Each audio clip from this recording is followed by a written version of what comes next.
line veto.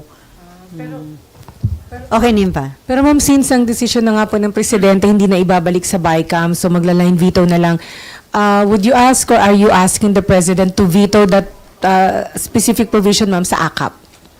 Hindi ko alam, pero may nabanggit siya kanina. So, tignan natin.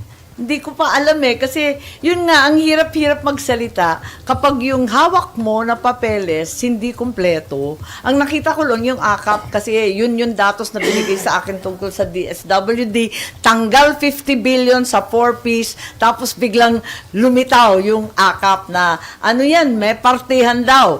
Ang sabi, there's already an agreement with the Senate as to the 21 billion and the 5 billion.